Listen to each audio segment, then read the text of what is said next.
Assalamualaikum warahmatullahi wabarakatuh. Selamat pagi dan salam sejahtera buat kita semua.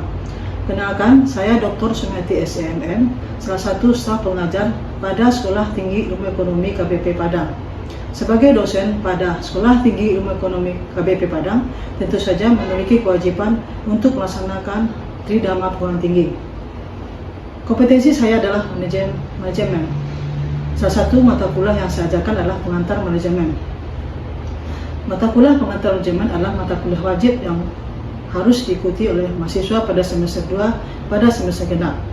Pada sesi ini saya akan mengajar mata kuliah pengantar manajemen dengan teknik metode pembelajaran DIA, yaitu teknik delivery, interaction, dan assessment. Adapun deskripsi mata kuliah dari pengantar manajemen ini adalah di mana mata kuliah pengantar manajemen mengkaji konsep dasar terkait dengan gambaran umum manajemen dan organisasi, evolusi teori manajemen, lingkungan organisasi baik internal maupun eksternal, fungsi-fungsi manajemen, manajemen sumber daya manusia, manajemen perubahan, motivasi karyawan, kepemimpinan dalam organisasi dan komunikasi, serta sistem informasi manajemen. Capaian pembelajaran mata kuliah pengantar manajemen adalah berdasarkan ruang lingkup materi kuliah tersebut, maka capaian pembelajaran mata kuliah pengantar manajemen adalah terbagi atas dua kategori, yaitu CPL Prodi dan CPL CPMK. Ini adalah contoh CPL Prodi dan ini adalah contoh CPL CMK. Sebagaimana yang telah saya jelaskan di awal, bahwa model pembelajaran yang saya gunakan adalah metode pembelajaran DIA, yakni model pembelajaran delivery, interaction, assessment. Model lainnya adalah metode innovative learning, di mana terdiri atas 3 model, yaitu problem based learning, collaborative learning, dan small group discussion. Ketiga metode ini adalah sangat sukai oleh mahasiswa karena dalam metode ini mahasiswa bebas menyampaikan pendapatnya dalam diskusi mengenai materi mata kuliah pengantar manajemen. Penyampaian materi kepada mahasiswa melalui textbook dengan baik agar mahasiswa paham. Textbook yang digunakan adalah tulisan. 4 buku ini menjadi pustaka utama dalam mempelajari mata kuliah pengantar manajemen. Interaction. Model pembelajaran interaction adalah di mana model pembelajaran di mana interaksi dosen dengan mahasiswa. Skenario model pembelajaran ini adalah di mana dosen memberikan pertanyaan-pertanyaan mendasar kepada mahasiswa. Kemudian mahasiswa berusaha untuk menjawab pertanyaan-pertanyaan tersebut. Apabila ada mahasiswa yang bisa menjawab pertanyaan-pertanyaan, maka merupakan salah satu penilaian lebih dari dosen kepada mahasiswa. Apabila mahasiswa tidak ada yang bisa menjawab, maka dosen akan menjawab dengan proporsi yang ada. Ketiga, assessment. Asesmen adalah pemberian tugas kepada mahasiswa guna evaluasi dan mengukur sejauh mana mahasiswa memahami materi yang telah disampaikan. Hasil asesmen bertujuan agar mahasiswa mengetahui hasil proses pembelajaran secara transparan dan objektif. Indikator penilaian lainnya adalah dilihat daripada bobot UTS, UAS, partisipasi, kuis, dan kehadiran. Jadi materi perkuliahan ini terdiri dari 16 kali pertemuan yang telah disampaikan pada awal pertemuan. Jadi para mahasiswa sudah tahu kontrak pembelajaran yang harus dipenuhi dan mahasiswa sudah tahu bagaimana memenuhi agar mendapatkan nilai yang baik sehingga tidak mengulang pada tahun-tahun berikutnya. Baiklah, itulah gambaran tadi mata kuliah pengantar manajemen yang saya ajarkan pada Sekolah Tinggi Ilmu Ekonomi KBP Padang. Berikutnya silakan ikuti kegiatan saya dalam kelas pada mata kuliah pengantar manajemen. Terima kasih. Assalamualaikum. Selamat siang. Bismillahirrahmanirrahim. Assalamualaikum warahmatullahi wabarakatuh. Waalaikumsalam warahmatullahi wabarakatuh. Selamat siang dan salam sejahtera buat kita semua. Siang Bu. Sebelum kita mulai perkuliahan kita hari ini, terlebih dahulu marilah kita berdoa sesuai dengan kepercayaan agama masing-masing. Berdoa mulai.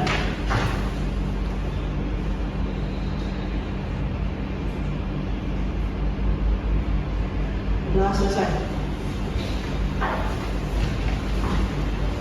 Baik, Ibu mau bertanya, bagaimana kabarnya adik-adik semua hari ini? Alhamdulillah. Alhamdulillah, kita dalam keadaan baik untuk mengikuti perkuliahan hari ini. Sebelum kita maju atau sebelum kita mulai perkuliahan kita yang baru hari ini, Adakah dari adik-adik yang bisa mereview pertemuan kita yang terlebih dahulu yang minggu sebelumnya? Silakan. Ya, silakan, Amanda. Assalamualaikum warahmatullahi wabarakatuh. Waalaikumsalam warahmatullahi wabarakatuh. Sebelumnya mengucapkan terima kasih kepada Ibu yang sudah memberikan kesempatan untuk Amanda mereview pembelajaran kita minggu kemarin. Minggu kemarin kita belajar tentang pengertian manajemen. Menurut Griffin itu manajemen adalah sebuah kegiatan yang meliputi pengorganisasian, perencanaan, pengendalian, pengambilan keputusan, pemimpin yang diarahkan kepada sumber daya pelakunya, yaitu ada sumber daya manusia, sumber daya keuangan, dan fisik. Tujuannya untuk mencapai tujuan bersama yang lebih efektif dan efisien. Terima kasih. Assalamualaikum warahmatullahi wabarakatuh. Waalaikumsalam warahmatullahi wabarakatuh. Terima kasih, Amanda. Silakan dulu kembali. Masih ada yang bisa menyampaikan review kita terkait dengan mata kuliah yang minggu lalu? Silakan, Video. Assalamualaikum warahmatullahi wabarakatuh. Waalaikumsalam warahmatullahi wabarakatuh. Sebelumnya saya ucapkan terima kasih dulu kepada Ibu karena mengizinkan saya untuk mereview materi yang kita pelajari sebelumnya. Perkenalkan, nama saya Satya Rando Fender dengan NIM 24230027. Menurut saya, manajemen itu sangat penting karena ia merupakan fondasi utama untuk mencapai tujuan organisasi atau individu secara efisien dan efektif.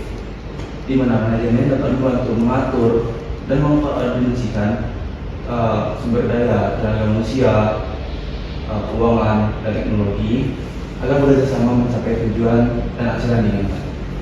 Sekian dari saya, terima kasih. Terima kasih, Video. Salam kembali. Alhamdulillah, kita telah mendengar review dari Amanda juga Video terkait dengan mata kuliah kita minggu lalu mengenai ruang lingkup manajemen. Selanjutnya kita akan memulai dengan mata kuliah baru dengan materi pembelajaran mengenai manajemen dan manajer.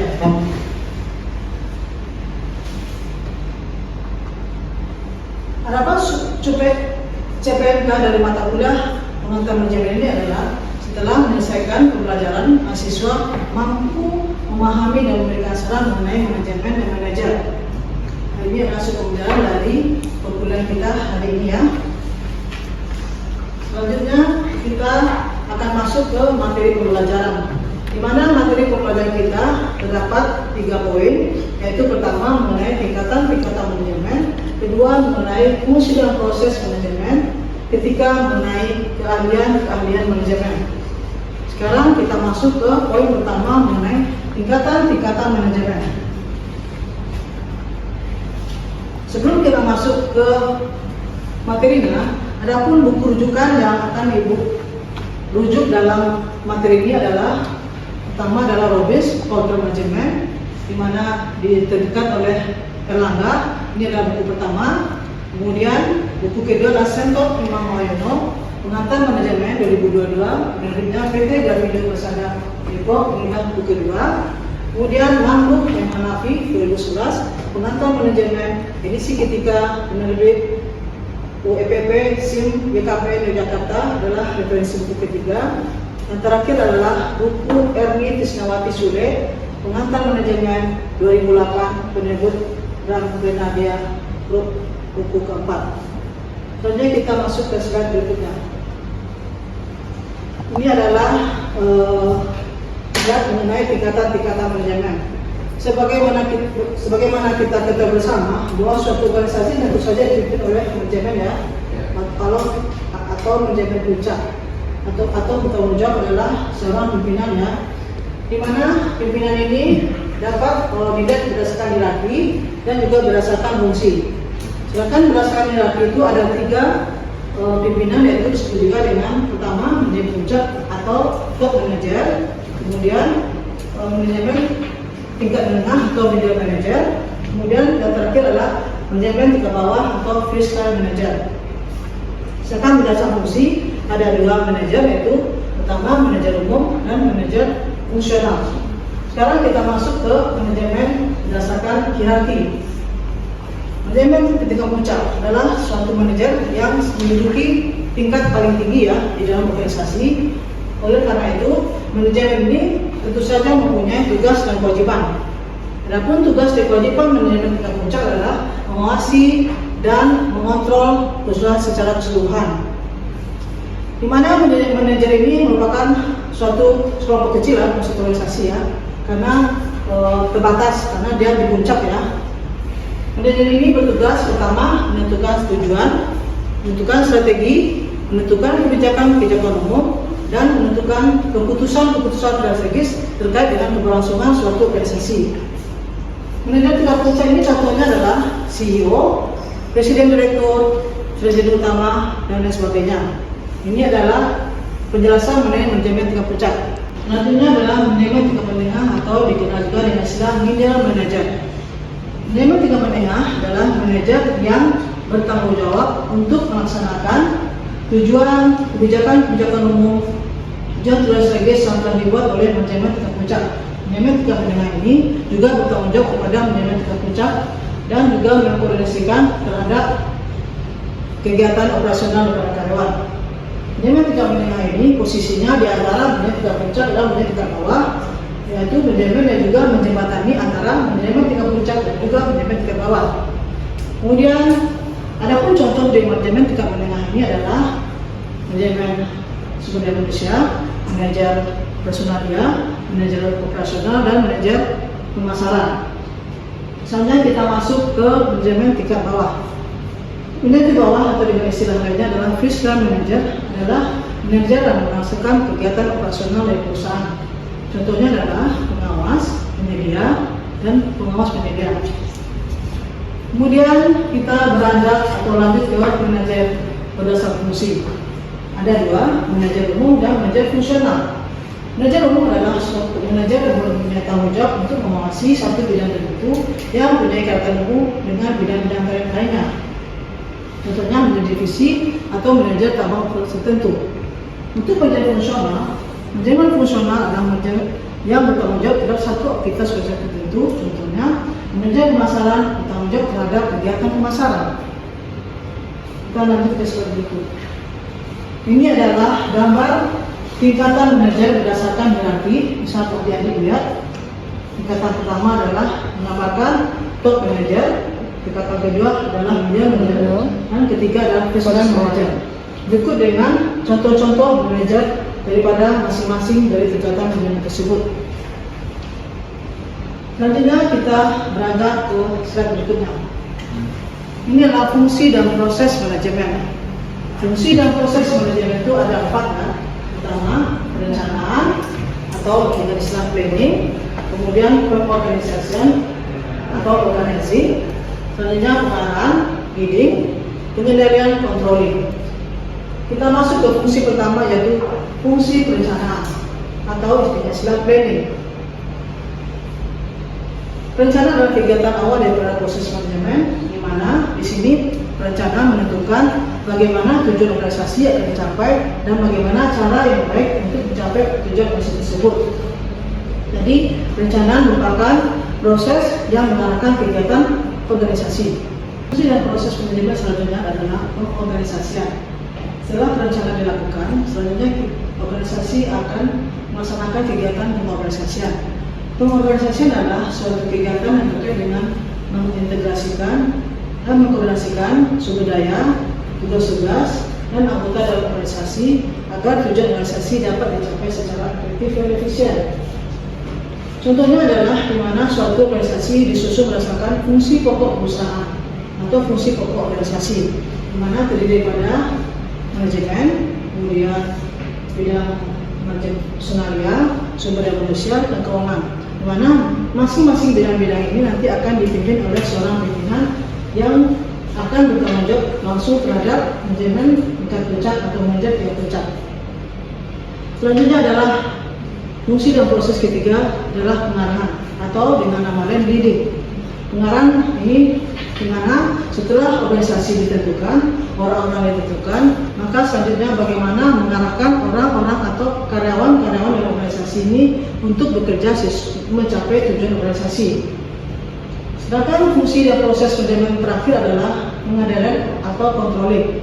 Controlling ini di mana semua manajer harus mampu melihat bagaimana apakah rencana organisasi telah dilaksanakan sesuai dengan rencana dan tujuan organisasi, apakah setelah berjalan efisien dan efektif. Kita lanjut ke slide berikutnya adalah mengenai keahlian manajemen. Adapun keahlian manajemen ini ada 4 keahlian, yaitu pertama keahlian konseptual atau lebih dikenal dengan conceptual skills, kemudian keahlian hubungan manusiawi atau relational skills, kemudian keahlian teknis yaitu technical skills, dan keahlian analisis atau analytical skill. Keahlian konseptual yaitu keahlian di mana suatu manajer dapat mengkonsep rencana organisasi atau tujuan organisasi. Kemudian bagaimana rencana ini dapat dicapai secara efisien dan efektif. Keahlian kedua adalah keahlian hubungan manusiawi, adalah suatu keahlian seorang manajer bisa melakukan kerjasama dengan orang lain, kemudian bisa memotivasi dan menggerakkan karyawan untuk mencapai tujuan organisasi. Keahlian selanjutnya adalah keahlian teknis, yaitu suatu keahlian manajer untuk dapat melaksanakan kegiatan operasional dalam suatu organisasi. Angka keahlian terakhir adalah keahlian analitis, yaitu suatu keahlian di mana manajer bisa memprediksi atau menganalisis persoalan dan mencarikan solusi dari persoalan yang ada. Oke, baiklah, sekarang kita masuk ke sesi tanya jawab. Dari yang telah dipaparkan di atas mengenai manajemen dan manajer, sekarang kita masuk ke sesi tanya jawab. Silakan, berhubung karena keterbatasan waktu, maka sesi tanya jawab ini hanya diberi terhadap 2 orang mahasiswa saja. Silakan yang mau bertanya. Silakan dulu. Leoni. Baik, Assalamualaikum warahmatullahi wabarakatuh. Waalaikumsalam warahmatullahi wabarakatuh. Sebelumnya terima kasih kepada Ibu dosen telah memberikan saya kesempatan untuk bertanya mengenai materi kita manajer dan manajemen. Nah, di sini perkenalkan, nama saya Leoni Sutunasana dengan NIM 2422009. Sebelumnya Ibu telah menjelaskan bahwa perorganisasian dapat diartikan sebagai mengkoordinasi sumber daya, tugas, otoritas di antara anggota organisasi untuk mencapai tujuan secara efektif dan efisien. Nah, jadi Leni mau bertanya, Bu, apa maksud cara efektif dan efisien itu, serta berikan contohnya. Gitu. Terima kasih. Silakan kembali. Baik, terima kasih atas pertanyaan Adik Leoni. Selanjutnya ada yang bisa menjawab pertanyaan dari Adik Leoni? Silakan Nisa. Baik, terima kasih kepada Ibu dosen yang telah memberikan waktu untuk saya dapat menjawab pertanyaan dari Leoni. Menurut pendapat saya, cara efektif dan efisien dalam organisasi yaitu dengan menetapkan tujuan yang jelas dan akurat. Yang kedua yaitu gunakan manajemen waktu yang efektif. Yang ketiga yaitu optimalkan penggunaan sumber daya. Baik, sekian jawaban dari saya, Bu. Terima kasih. Terima kasih. Cukup bagus ya jawabannya ya. Mungkin sedikit ditambahkan ya mengenai perbedaan antara efisiensi dan efektivitas. Efisiensi itu adalah mengerjakan sesuatu dengan benar atau doing this right. Dimana efisiensi ini terkait dengan komponen output dan input. Output adalah keluaran dari hasil suatu aktivitas organisasi, sedangkan input adalah sumber daya yang digunakan untuk keluaran tersebut.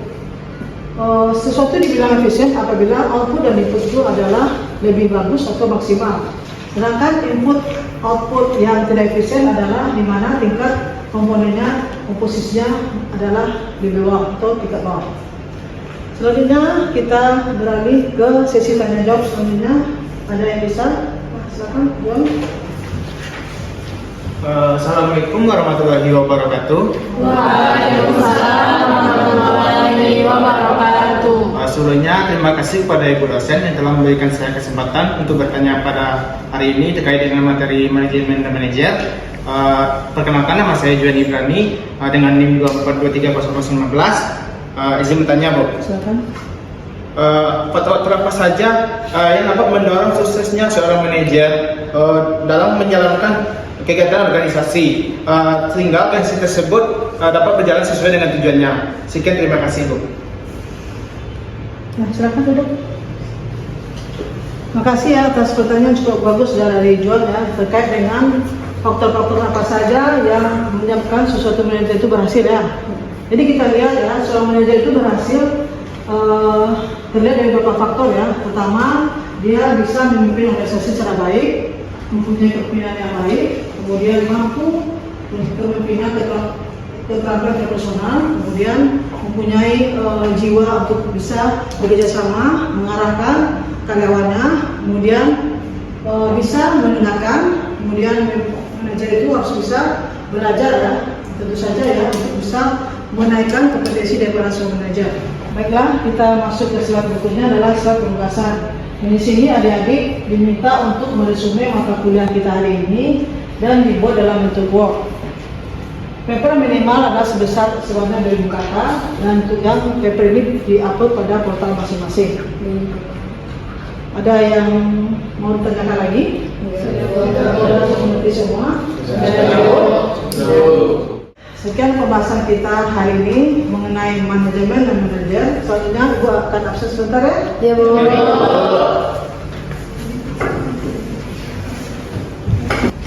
Apa? Ada Bu. Tito? Ada Bu. Indo? Joska? Ada Bu. Baik, demikian yang dapat Ibu berikan pada materi manajemen dan manajer. Mudah-mudahan dapat dipahami dan dimengerti. Jangan lupa ya untuk mengulang lagi mata kuliahnya atau pembelajarannya di rumah ya. Baik, Bu. Sekian, Ibu tutup dengan Assalamualaikum warahmatullahi wabarakatuh. Selamat siang dan terima kasih. Waalaikumsalam warahmatullahi wabarakatuh. Makasih, Bu. Makasih, Bu. Demikianlah video pembelajaran kegiatan mata kuliah pengantar manajemen dilaksanakan di dalam kelas. Metode pembelajaran yang saya gunakan adalah DIA, yakni Delivery, Interaction, dan Assessment. Semoga video ini bermanfaat bagi kita semua. Saya akhiri sesi kegiatan ini dengan mengucapkan terima kasih. Assalamualaikum warahmatullahi wabarakatuh dan selamat siang.